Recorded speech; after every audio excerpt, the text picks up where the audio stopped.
Today is another episode of our series of Journeys in Coaching Speaker Stories.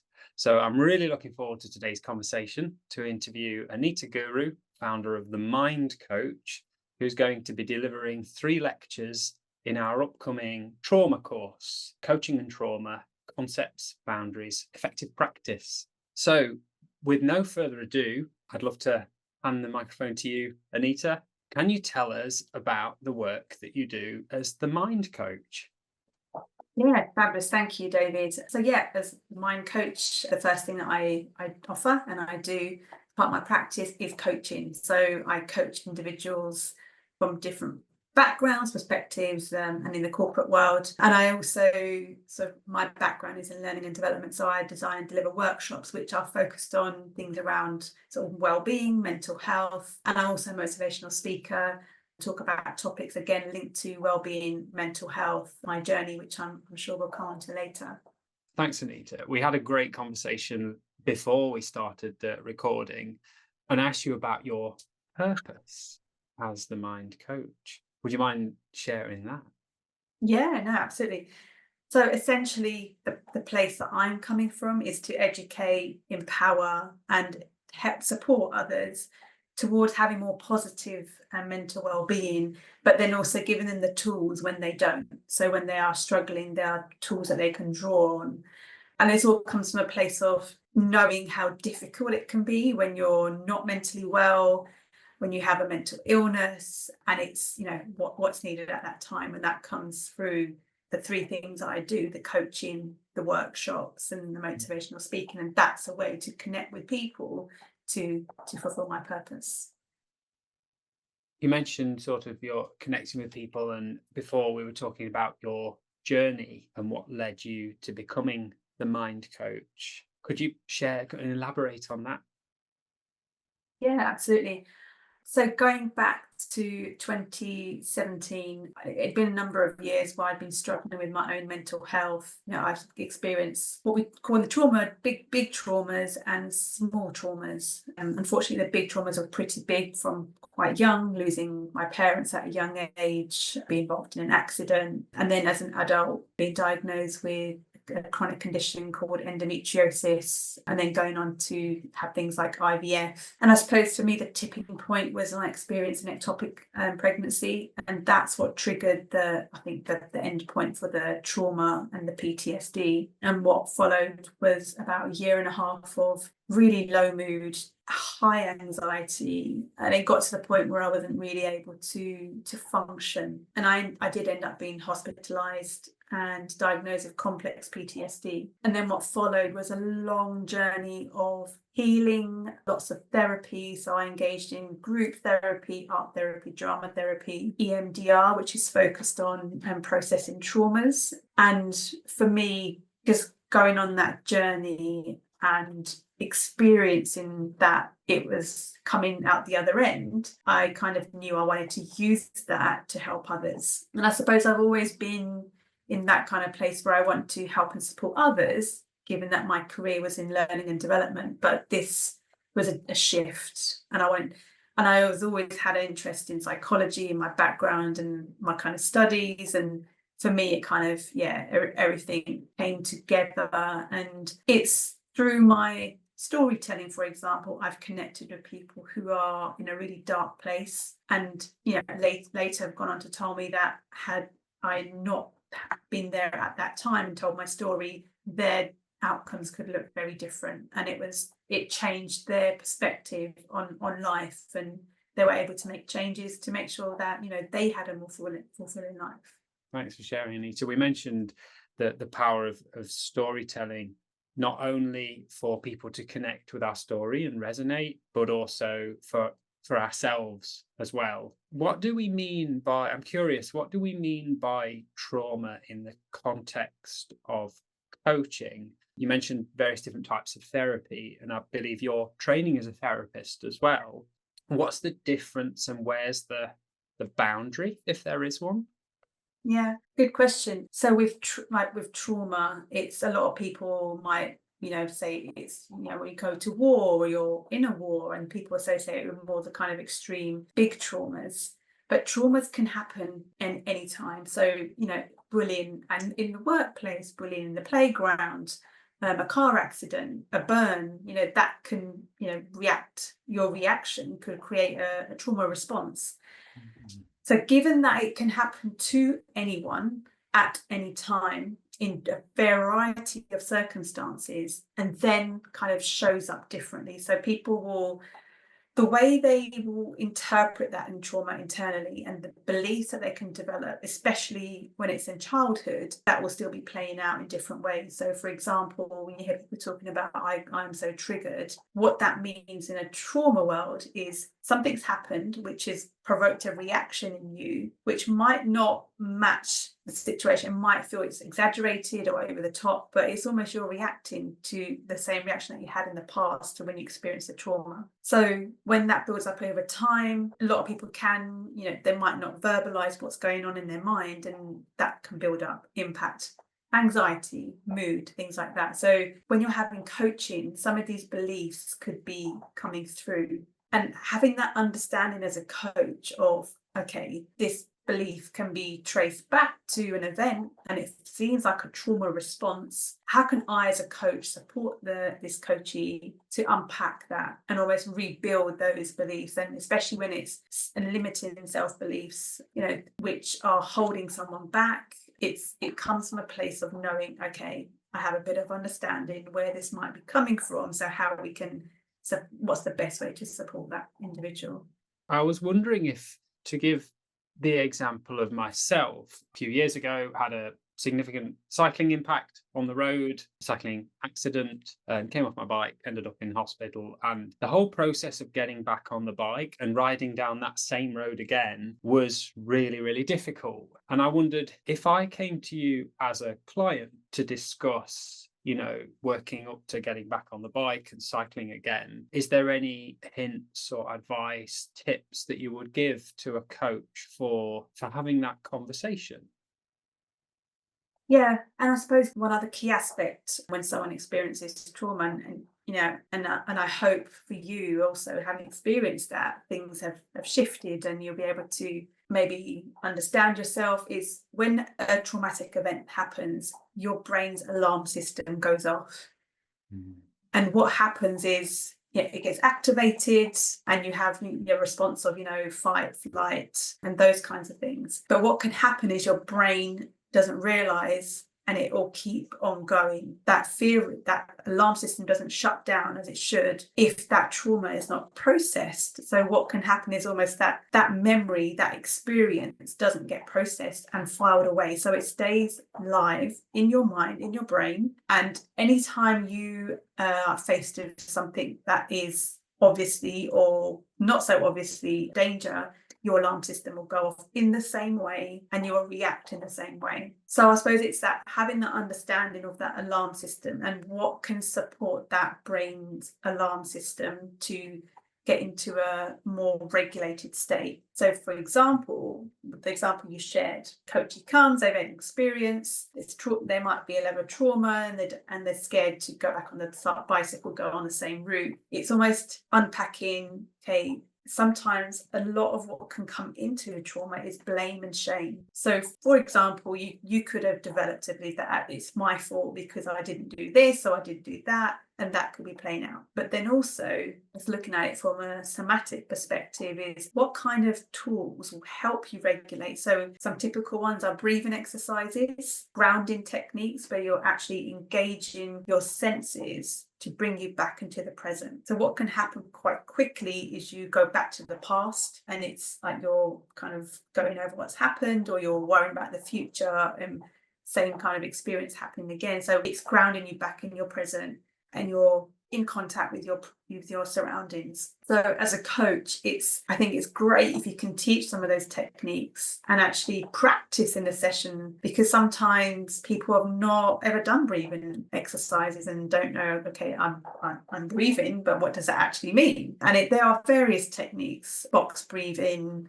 These techniques will help them engage not only their breathing, but also their visuals. So you're visualizing a box as you're doing different breathing techniques. That's really going to help ground you. But then understanding, okay, what does what does this event mean for you? How has it impacted you? And really helping them break down, if their goal is to be back in a place where they can feel comfortable getting back on that bike. And I suppose breaking it down, okay, what steps, what things can you do to go to lead up to that, that's going to make you feel safe? And it is going to be things like the different techniques, mindfulness, meditation, obviously not while cycling, but what things are going to help regulate your system.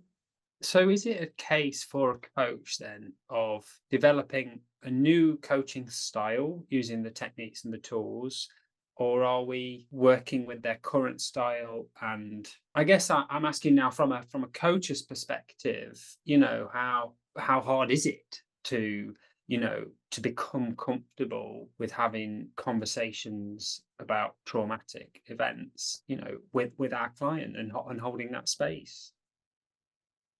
So I think I suppose the way I'd put it is almost an elevation of your empathy.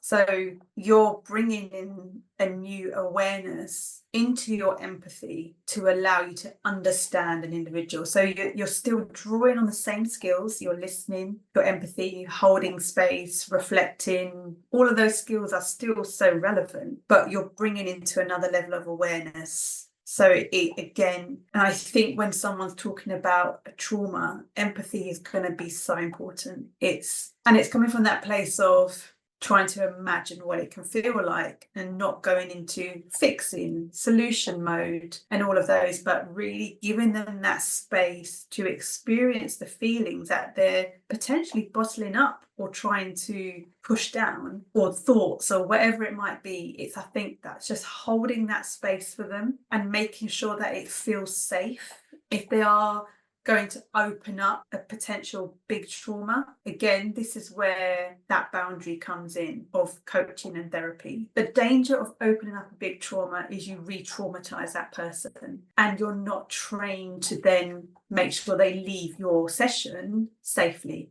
So if they're re-traumatized, that can trigger flashbacks, that can trigger nightmares or panic attacks and all sorts of responses. So as a coach, it's knowing that I'm going to hold the space, but also recognize this is a big trauma that they potentially haven't worked on, haven't processed, and that it's dangerous for them to open that up. And that's when signposting comes in. And that could be to a therapist, to a specialist charity who kind of work with it. So yeah, it's been really mindful that you're not re-traumatizing, because a flashback can be dangerous in the sense that it can feel like person back as though that event is happening, and that can, one aspect of, for example, PTSD trauma, it could be suicidal ideation. So where that feels so overwhelming, or how they've interpreted the event, etc., that's always an element that could be present if someone was to be really traumatized, and if that's something that they experienced in the past.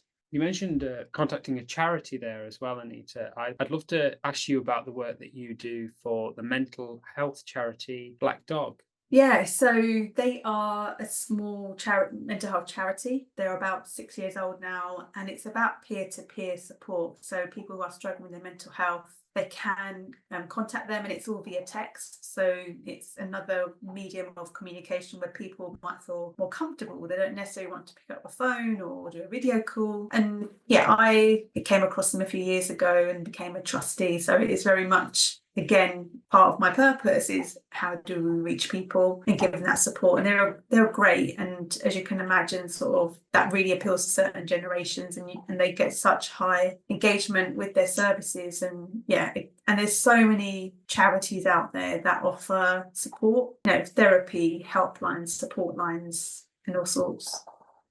I'm wondering if I could ask you my burning question about, I know that you did a lecture for Animas last year in the trauma space, and I'd love to hear more about your experience of that lecture and about the upcoming, I believe it's 3 sessions that you're delivering as part of our trauma program.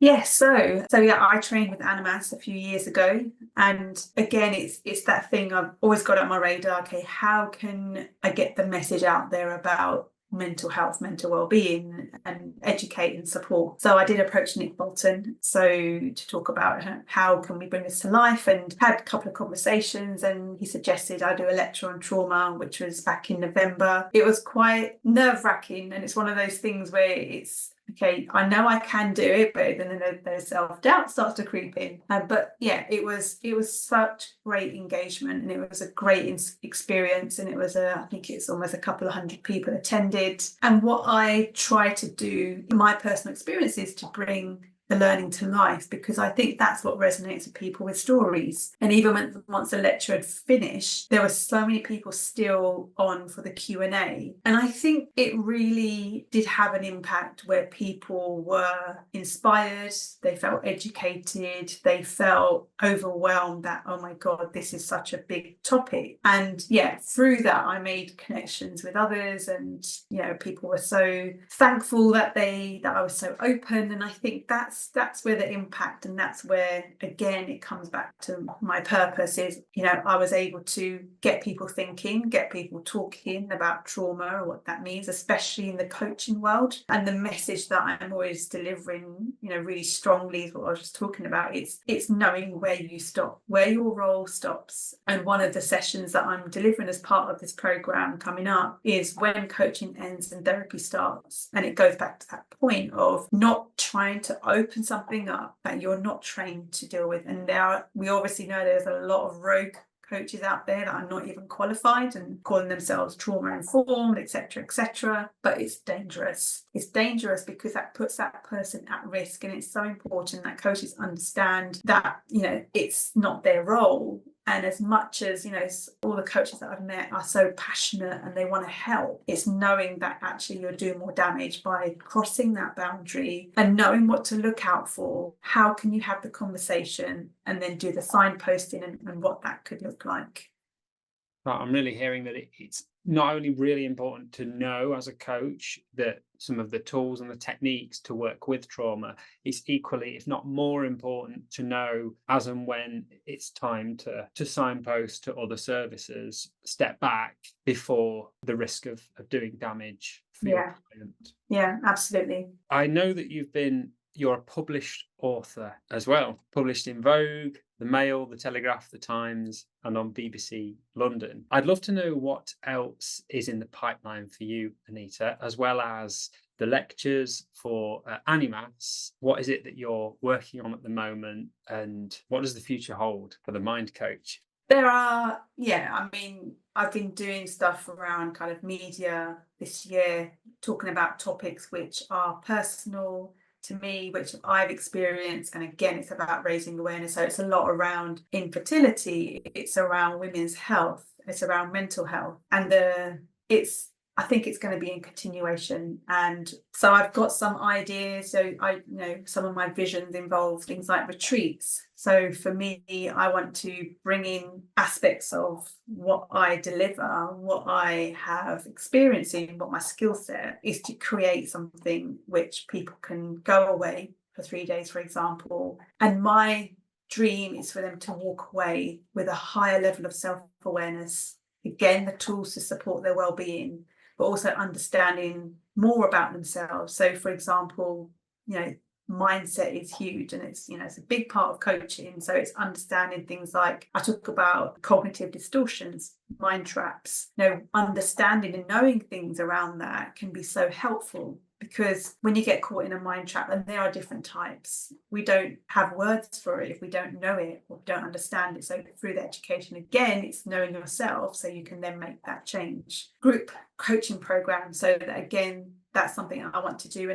And a big part of that is because I had such impactful experience when I did group therapy. I want to bring that power into group coaching. And it's so much, can happen when you have your own one-to-one therapy, but when you listen to the stories of others and then the reactions of others, it can shift something in you. So for me, the power of group is huge. So that's another thing that I want to do in the future. And again, it's just, what opportunities will come up in the future for me to, again, build on my purpose and do more in the space of educating, supporting and empowering others. I've been talking for a number of years about writing a book. So there's two parts to it. When I was unwell, I wrote a lot of poetry, and that's something I want to publish and put out there. And I'm really hoping I do that this year. I have everything typed up, and it's a matter of doing the final bits, but then also writing about a bit about my journey again. What can I weave in terms of the learnings? What can people take away? What can people use in their own lives to help themselves? So yeah, it's a lot, and it's no timelines yet. What sort of poetry do you write? All sorts. I mean, a lot of what I wrote and have written, it's about my mental health journey. And I suppose it's what it gave me was an outlet. So rather than verbalizing, I was writing, and it just came out as poetry. I didn't plan to write poetry. That is literally how it came out. And so, yeah, you can imagine there's a lot of darkness in what I wrote. And it was really, I suppose, projecting what I was feeling, how I was feeling, and using analogies and metaphors and all sorts, and to really show the darkness and the depths of where I was. And now sometimes when I look back, it's quite overwhelming to see where I was then and where I am now in terms of mentally and how things have shifted. It sounds a little similar to the process that happens in coaching when we hear ourselves talking as a client. Yeah, absolutely. And I suppose for some, everyone is different. So for me, writing is a great form of expression, and I enjoy it. And I enjoyed it even when I was at school and writing. So yeah. And like you say, for some people, when you say things out loud, it can take that pressure off it. Allowing someone to verbalize it helps normalize it, take away shame, take away blame, and unpack it. So if someone's listening or reading and is quite tempted, especially after what they've heard today, to sign up to the trauma course and just not quite sure, hesitating, or whether it's the right time, perhaps maybe not feeling quite ready as a coach to train in that area, perhaps feeling, from my own perspective, feeling a little unqualified to work in that space, what would you advise? I would say don't look upon it as you're doing this qualification, and when you come out, you're a trauma-informed coach, and that's what you're going to do, and that's all what you're going to do, and you're an expert in trauma. I would say more as it's more of an education piece. So it's just adding to your toolbox of knowledge, understanding, and also your skill set, so that if you do encounter a client who may have or is or did or is experienced in trauma, you then have an extra layer of understanding. And I suppose it's similar to sort of the previous program on leadership or neurodiversity. It's you're adding to your toolbox so that you can draw on those aspects as and when needed. And you're not an expert in that field, but yeah, you can use it. I agree. I would add, Anita, for me, some of the value being present there has been on the neurodiversity course, has been the connections with the community and the conversations that go on in the breakout rooms, the consolidation sessions, the LinkedIn chats that happen between sessions and after the course, and the value of hearing other people's experiences and stories come into that space naturally. Yeah, typically you'll get so many people, participants on that course who are like-minded, who are coming from a similar place. And I think also a lot of people who have experienced trauma, and I think that's what I found on the lecture I delivered last year, where people had experienced trauma and they were curious about themselves. So not only are you learning how to work with your clients, you're also learning about yourself, and it's a journey of self-discovery, self-awareness. So, and a lot of light bulbs will be going off, about yourself, but also how you might work with clients. If we sort of starting to bring our conversation to a close, Anita, where would we find you and how could we contact you to find out more? Yeah, absolutely. So I've got my website, I'm on LinkedIn, I'm on Instagram, so you can find me via those means. And yeah, I can share those links. I'm always open. I'm happy to have conversations if people have questions or they want to know more. And a lot of the time people are curious from both aspects of their own experiences, but also as a coach. So yeah, I'm very open to supporting and having a chat if people are unsure what, and it's similar to what you were saying, David, is you feel unsure about what this means and what the expectations might be on you coming out of that program, and it's just sometimes I think having a conversation can be really helpful. Well, thank you so much for your time today, Anita. It's been a pleasure to have you, and I'm sure anyone watching or listening will be equally excited to hear your sessions on our upcoming course. Thank you, David.